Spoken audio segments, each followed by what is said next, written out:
여러분 반갑습니다. 오늘도 오늘 은혜를 통해서 하나님께 예배하며 나오신 여러분을 예수님의 이름으로 축복합니다. 오늘 은혜가 오늘로써 벌써 100회가 됐습니다. 그동안 인도하신 하나님께 감사드리고 앞으로도 계속해서 이 사역이 계속될 수 있도록 여러분 기도해 주시기를 바랍니다. 주님 오시는 날을 사모하는 마음으로 찬송가 447장 이 세상 끝날까지 우리 함께 부르시면서 주님께 우리의 믿음과 소망을 올려드리도록 합시다.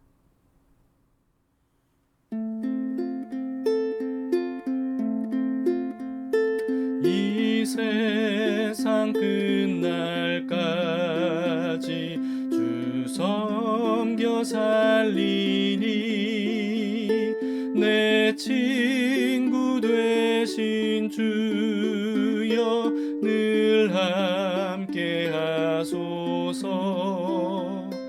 주 나와 함께 하면 전쟁도 겁없고 주 나를 인도하면 늘 안심하리라. 나 주를 따를 때에 주 약속하신 것 그 영광 중에 모두 이루어 주소서. 나 주의 뒤를 따라 섬기며 살리니 그 크신 은혜 속에 날 인도하소서. 이 세상 온갖 시험 내 맘을 흔들고 저 악한 원수들이 안팎에 있으나 주 나를 돌보시사 내 방패 되시고 내 옆에 계신 것을 늘 알게 하소서. 저 영광 빛난 곳을 주 허락했으니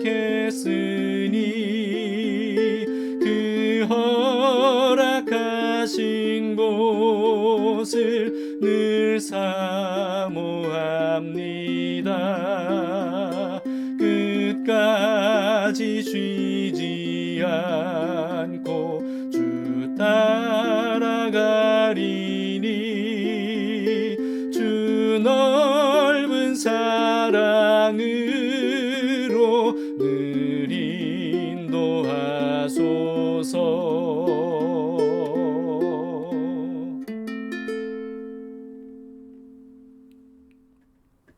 오늘 말씀은 누가복음 19장 11절에서 27절까지의 말씀입니다. 예수님께서 삭개오의 집에 아직 계실 때 말씀하신 문화 비유입니다. 그들이 이 말씀을 듣고 있을 때 비유를 더하여 말씀하시니 이는 자기가 예루살렘에 가까이 오셨고 그들은 하나님의 나라가 당장에 나타날 줄로 생각함이더라. 어떤 귀인이 왕위를 받아가지고 오려고 먼 나라로 갈 때 그 종 열을 불러 은화 10문화를 주며 이르되 내가 돌아올 때까지 장사하라 하니라. 그런데 그 백성이 그를 미워하여 사자를 뒤로 보내어 이르되 우리는 이 사람이 우리의 왕됨을 원하지 아니하나이다 하였더라. 귀인이 왕위를 받아가지고 돌아와서 은화를 준 종들이 각각 어떻게 장사하였는지를 알고자 하여 그들을 부르니 그 첫째가 나와 이르되 주인이여 당신의 한 문화로 10문화를 남겼나이다. 주인이 이르되 잘하였다 착한 종이여 네가 지극히 작은 것에 충성하였으니 10고을 권세를 차지하라 하고 그 둘째가 와서 이르되 주인이여 당신의 한 문화로 5문화를 만들었나이다. 주인이 그에게도 이르되 너도 5고을을 차지하라 하고 또 한 사람이 와서 이르되 주인이여 보소서 당신의 한 문화가 여기 있나이다. 내가 수건으로 싸두었었나이다. 이는 당신이 엄한 사람인 것을 내가 무서워함이라. 당신은 두지 않은 것을 취하고 심지 않는 것을 거두나이다. 주인이 이르되 악한 종아, 내가 네 말로 너를 심판하노니 너는 내가 두지 않은 것을 취하고 심지 않는 것을 거두는 엄한 사람인 줄로 알았느냐? 그러면 어찌하여 내 돈을 은행에 맡기지 아니하였느냐? 그리하였으면 내가 와서 그 이자와 함께 그 돈을 찾았으리라 하고, 곁에 섰는 자들에게 이르되 그 한 문화를 빼앗아 10문화 있는 자에게 주라 하니, 그들이 이르되 주여 그에게 이미 10문화가 있나이다. 주인이 이르되 내가 너희에게 말하노니 무릇 있는 자는 받겠고 없는 자는 그 있는 것도 빼앗기리라. 그리고 내가 왕됨을 원하지 아니하던 저 원수들을 이리로 끌어다가 내 앞에서 죽이라 하였느니라. 예수님께서 아직 삭개오의 집에 계실 때였습니다. 예수님께서 예루살렘에 가까이 오셨기 때문에 사람들은 예수님을 통해 하나님의 나라가 당장에 실현될 것이라고 기대를 했다고 합니다. 물론 이들이 생각하는 하나님의 나라는 이스라엘의 독립과 번영이었죠. 그런 그들에게 예수님은 문화 비유를 말씀해 주셨어요. 어떤 귀족이 왕위를 받으러 가려고 먼 나라로 갔다고 해요. 당시 이스라엘을 다스리던 분봉 왕들은 이스라엘의 지배국이었던 로마의 황제에게 왕위를 받아와야만 했다고 합니다. 그런 시대적인 배경을 통해서 예수님께서 비유로 말씀하신 겁니다. 그런데 백성들이 귀족이 왕 되는 것을 원치 않았기 때문에 사절단을 보내서 왕위를 주지 않도록 그렇게 방해를 했다고 합니다. 어쨌든 귀족은 먼 나라로 가기 전에 종 10명을 불러서 왕위를 받아올 때까지 장사하라고 은화 한 문화씩 나누어 주고 떠났다고 해요. 이 한 문화, 이게 돈의 단위인데요. 일반 노동자가 100일간 일하고 벌 수 있는 돈이라고 합니다. 한번 대충 얼마나 될지 여러분 한번 계산해 보시기 바랍니다.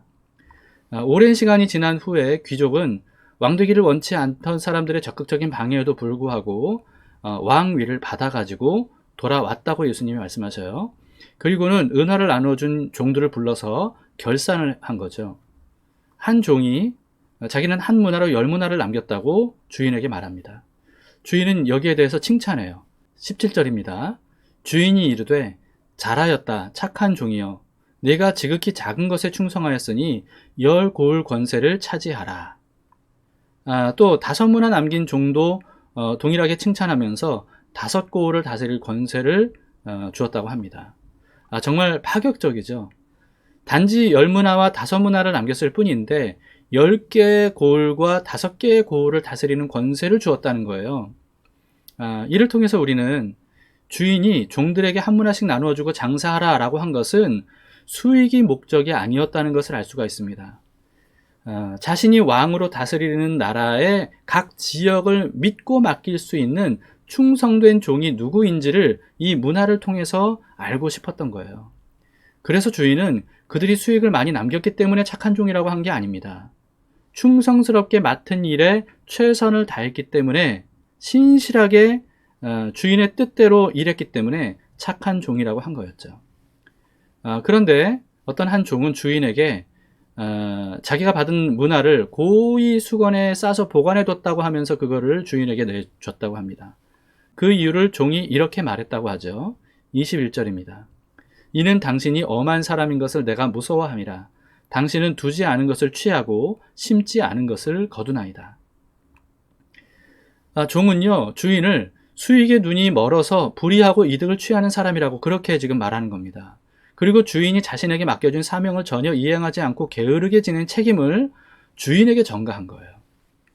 그러면서도 주인이 너무나도 엄해서 무서웠기 때문이라고 변명을 했습니다. 여러분, 그런데 주인이 정말 무서웠다면 주인에게 이런 말을 대놓고 할 수 있었을까요? 더군다나 주인이 무서웠다면 종에게 하라고 명한 말을 이런 식으로 무시할 수 있었을까요? 여러분, 이 종은요, 주인의 말을 무시한 것이고요. 그리고 주인이 부당한 것을 요구하는 불의한 사람이라고 매도한 것이었습니다. 이로써 주인이 왕 되는 것을 싫어하고 막으려 했던 사람이 누구인지 드러나게 된 거죠. 주인은 그 종에게 이렇게 호통을 쳤어요. 22절 23절에 주인이 이르되 악한 종아 내가 너의 말로 너를 심판하노니 너는 내가 두지 않은 것을 취하고 심지 않은 것을 거두는 엄한 사람인 줄로 알았느냐? 그러면 어찌하여 내 돈을 은행에 맡기지 아니하였느냐? 그리하였으면 내가 와서 그 이자와 함께 그 돈을 찾았으리라. 이 종의 말은 모두 사실이 아니었지만 사실이라 치더라도 종은 심판을 받아 마땅했던 겁니다. 종이 주인을 정말 수익에 눈이 먼 사람이었다고 여겼다면 돈을 수건에 싸놓지 말고 은행에 넣어서 이자라도 얻게 했어야 된다는 거죠. 여러분, 이 말씀은 주인이 정말 이자라도 부풀리기를 원하는 그런 사람이라는 뜻으로 이해하면 곤란합니다. 오히려 반대로 주인은 수익에 대해서는 전혀 관심이 없기 때문에 종의 말이 틀렸다는 거고요. 그리고 종의 말 자체가 모순이라는 뜻이죠. 주인이 수익을 목적으로 하지 않았음을 우리는 다음 말씀을 통해서 알 수 있습니다. 24절을 보세요. 곁에 섰는 자들에게 이르되 그 한 문화를 빼앗아 10문화 있는 자에게 주라, 이렇게 했다는 겁니다. 악하고 게으른 종에게서 빼앗은 한 문화를 주인이 가진 게 아니었어요. 누구에게 줬다는 겁니까? 10문화를 남긴 착하고 충성된 종에게 주라고 했던 겁니다. 이 말은 10문화를 남긴 종의 10문화도 주인이 갖지 않았고 가질 생각이 애초에 없었다는 것을 의미하죠. 그러면서 이렇게 말씀하셨어요. 26절 27절에 주인이 이르되 내가 너희에게 말하노니 무릇 있는 자는 받겠고 없는 자는 그 있는 것도 빼앗기리라. 그리고 내가 왕됨을 원하지 아니하던 저 원수들을 이리로 끌어다가 내 앞에서 죽이라 하였느니라. 예수님께서 재림하시면 하나님의 나라를 반대하고 무너뜨리는 악한 사람들을 심판하실 것이다 라고 하는 것을 또 이렇게 예고하셨던 겁니다. 여러분, 이 비유를 말씀하신 이유를 우리가 상기합시다. 예수님께서 이스라엘의 수도이자 성전이 있는 예루살렘에 가시면 이제 곧 이스라엘이 로마로부터 독립하고 이스라엘의 왕위에 예수님이 오르셔서 다윗처럼 나라를 부강하게 일으켜 세우실 것이다 라고 사람들은 기대에 부풀어 있었습니다. 그것이 그들이 원하는 하나님 나라였던 거예요. 하지만 예수님께서는요, 이들의 기대와는 다른 세 가지 진실을 이 비유를 통해서 알려주셨던 겁니다. 첫 번째는요, 진짜 하나님의 나라는 이 땅에 눈으로 보이게 임하는 정치적인 나라가 아니라는 거예요. 두 번째는 진짜 하나님의 나라가 임할 때까지는 예수님께서 죽으시고 부활하시고 승천하시고 그 후에 또 재림하실 때까지의 이런 절차와 시간이 필요하다라고 하는 것을 말씀하신 것이고요. 또 세 번째는 예수님께서 왕위를 가지고 돌아오시면 종들에 대해서는 결산하시고 그리고 예수님의 왕권을 반대한 사람들에 대해서는 심판하실 것이다 라고 하는 것을 말씀하신 것입니다. 그러므로 하나님의 나라가 언제 어떻게 실현될지에 대해 관심을 가지기보다는 왕이 되어서 다시 오실 예수님께 나는 과연 충성스럽고 믿을 만한 사람인가, 여기에 관심을 가지라고 하신 말씀이죠. 한 문화씩 모든 사람들에게 나누어 주고 장사하라고 하셨다라고 하는 이 비유는요, 우리가 가진 모든 것은 하나님께서 우리에게 사명을 위해 주신 수단, 도구라는 사실을 우리에게 알려주신 것입니다. 우리가 받은 것을 늘리는 데 목적이 있는 게 아니에요. 즉 하나님께서 주신 것들로 얼마나 큰 성과를 이루었는가, 이걸로 평가하시는 것이 아니라는 거죠. 오직 얼마나 하나님의 뜻대로 최선을 다해 충성했는가, 이것으로 평가하신다는 겁니다. 누가 하나님 나라에 합당한 믿을 만한 사람인지를 가려내는 것, 이것이 목적이라는 거죠. 그렇기 때문에 우리는 큰 성과를 거두지 못했거나 심지어 한 문화마저 까먹는 것 같은 그런 마이너스 성과까지 거두었다 할지라도 그런 것 때문에 두려워하거나 죄책감을 가질 필요는 없습니다. 그 자체로 하나님이 평가하시는 게 아니기 때문에 그래요. 오로지 우리가 하나님의 말씀과 뜻대로 살기 위해 순전한 마음으로 최선을 다했는가, 하나님은 그것을 보실 겁니다. 하나님은 하나님 나라를 함께 다스릴 충성스러운 사람들을 찾고 계시기 때문이죠. 이 사실이 저에게도요, 큰 위로와 격려가 되고 또 마음의 어떤 자유를 얻게 합니다. 그렇기 때문에 하루하루 하나님께서 주신 것들을 하나님의 뜻대로 잘 활용해서 좋은 열매를 맺도록 우리가 최선을 다하도록 합시다. 잠언에 이런 말씀이 있죠. 25장 13절입니다. 충성된 사자는 그를 보낸 이에게 마치 추수하는 날의 얼음 냉수 같아서 능히 그 주인의 마음을 시원하게 하느니라. 여러분, 어떤 종이 주인의 마음을 추수하는 날의 얼음 냉수 같이 시원하게 한다고 하죠? 어떤 종이요? 충성된 종, 충성된 사자가 주인에게 바로 그런 사람이라는 겁니다. 하나님의 마음을 시원하게 해드리고 싶은 그런 마음을 우리가 담아서 나 주님의 기쁨 되기 원하네. 이 고백을 주님께 올려드리도록 합시다.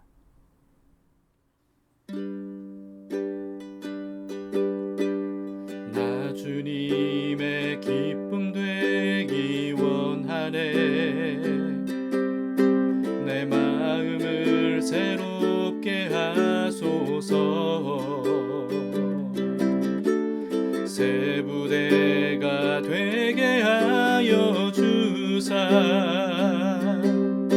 주님의 빛 비추게 하소서.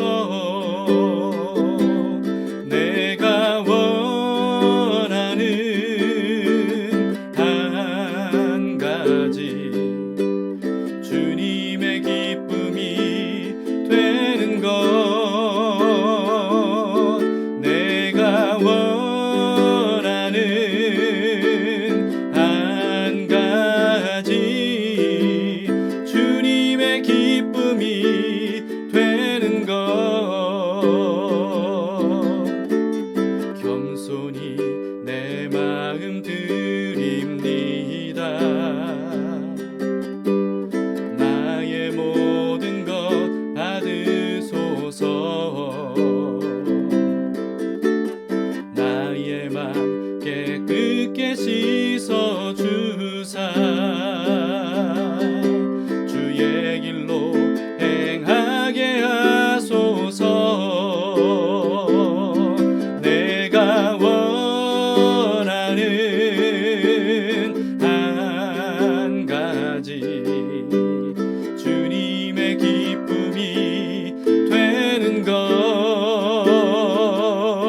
내가 원하는 한 가지 주님의 기쁨이 되는 것. 내가 원하는 한 가지 주님의 기쁨이 되는 것. 내가 원하는 한 가지 주님의 기쁨이 되는 것. 주님의 기쁨이 되는 것.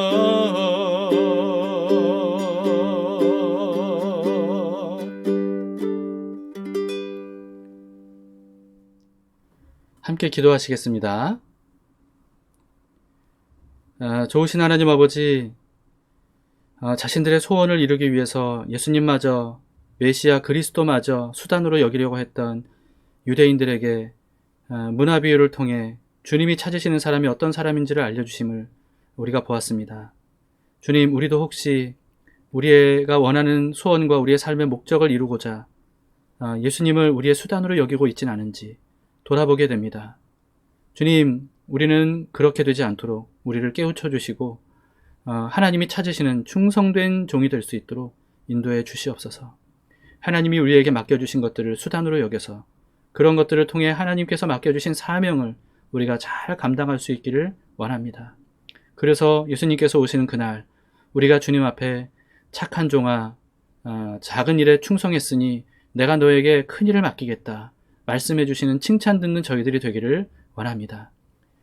주님이 찾으시는, 주님이 믿고 맡길 만한 그런 충성스러운 삶을 우리가 살아갈 수 있도록 우리를 인도해 주시옵소서. 예수님을 우리의 삶의 주인으로 모시고 주님께서 우리에게 어떤 삶을 원하시는지 그것을 바라보며 그렇게 살아가기를 원합니다. 반드시 오실 예수님을 우리가 생각하며 오늘 하루도 우리 안에 계신 성령님의 인도하심을 따라 살길 원하오니 주님, 우리에게 성령님을 통하여서 오늘 하루를 어떻게 살아야 될지, 매일 하루하루를 어떤 마음으로, 어떤 목적으로, 어떤 생각으로 살아야 되는지를 늘 깨우쳐 주셔서 하루하루 주님 앞에 충성된 사람으로 살아갈 수 있도록 도우시고, 귀한 열매, 좋은 열매, 아름다운 열매를 맺어갈 수 있도록 도와주시옵소서. 오늘도 말씀을 통해서 우리를 깨워주신 주님께 감사드립니다. 예수님 이름으로 기도드립니다. 아멘. 네, 감사합니다. 우리 두 가지 기도 제목으로 오늘도 기도합시다.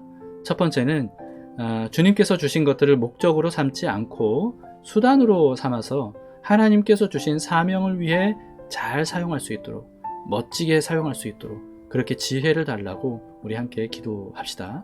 두 번째는요, 하나님의 뜻을 따라서 시작된 담길 교회가 하나님의 뜻대로 시온의 대로가 열리고 사랑의 대로가 열리고 복음의 대로가 활짝 열리는 그런 교회 될 수 있도록 여러분 기도해 주시기를 바랍니다.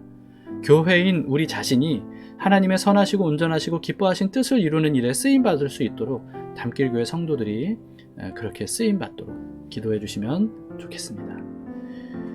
자, 오늘도 우리는 어떤 삶을 살아야 될지 말씀을 통해서 배웠습니다.